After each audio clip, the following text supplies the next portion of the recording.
So this next problem again is an AP exam problem. This is a tabular problem where we're going to have to deal with the values in a table. So it says here that a pot of tea cools, the temperature of the tea is modeled by the differential equation H from 0 to 10, where the time is measured in minutes and temperature is measured in degrees Celsius. Okay, so we have a table for the temperature in degrees Celsius as a function of time. So it says use the data in the table to approximate, and the key word here is approximate. Okay, this is important for the AP exam. Approximate the rate at which the temperature of the tea is changing at t equals 3.5. Okay, well, if we take a look at the graph here, 3.5 is somewhere in here. There is no value there.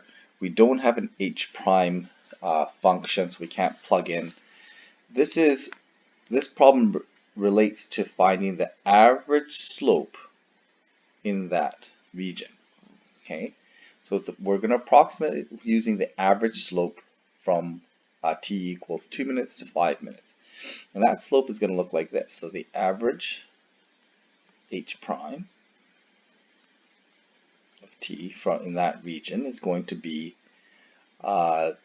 52 minus 60, so it's gone down 8 degrees in 3 minutes. Okay, so it's going to be 8 over 3 degrees Celsius per minute. Okay, so that's how we are going to find, sorry, that's going to be negative 2, it's going down. So this approximation, especially when we're trying to find values kind of in between here, we're going to use an average slope formula. Okay, so question B says, using correct units, explain the meaning of 1 over 10 times the integral of h of t dt. Well, this is the average value formula. If we find the area underneath h and divide it by the interval width, we get the average height of h. Okay, and this is what we're looking for. We're looking for the average value. So what we're going to do, I'm going to sketch this diagram here. Let's see here. Okay, so we're going to have it's going to look like this, 66, 2, 5, it goes down a little bit, goes down a bit more, 9 is going to be somewhere around here, okay, 10, okay, maybe something like that, okay. So the graph's going to go down in this way. It says use the trapezoidal sub-intervals. So we're going to find the area, we're going to find the integral, that part, by finding the areas underneath this graph. Okay, we're going to use trapezoids to do this. Okay, so I'm just going to do that over here. So we know that the value, that first area here is going to be the average height, or 66 plus 60. Okay, so it's going to be 63 times an interval width of 2, so that's going to be 126. The average height of the next interval is going to be 56, if I'm not mistaken, and it's going to be interval of width of 3. So 56 times 3 is going to be 168. Okay, so that's the total area under there. The next interval, the average height is going to be, looks like 48.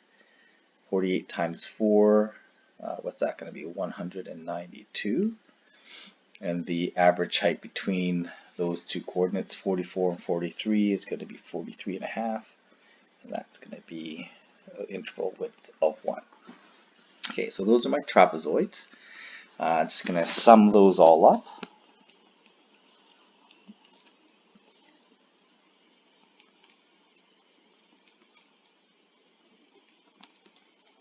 Okay, so this total sum is going to be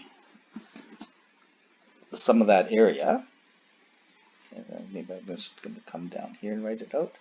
So for part B, the area is equal to 529.5 units squared. Okay, so the average value is going to be equal to 1 divided by 10 times the integral from 0 to 10 of h of t dt. We're using this value here. Okay, this is going to be the area underneath that curve. So the average value of temperature is going to be 52.95 degrees Celsius. Okay, so moving on to part C.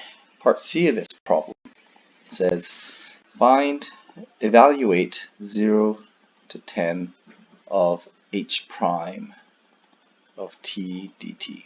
Okay, what does that really mean? This represents the net change, the change in the h of t function, the antiderivative function from 0 to 10. Okay, so the units for that is going to be the h function, or the heat or the temperature, which is in degrees Celsius. So first of all, the correct units would be degrees Celsius, and this would be the change in the degrees Celsius from 0 to 10.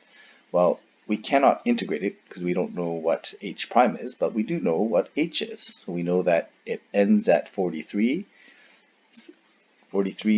degrees Celsius and it starts at 66. So we have a net change of 43 minus 66, or minus 23 degrees Celsius. Okay, so that would represent, this represents a net change in the original h function.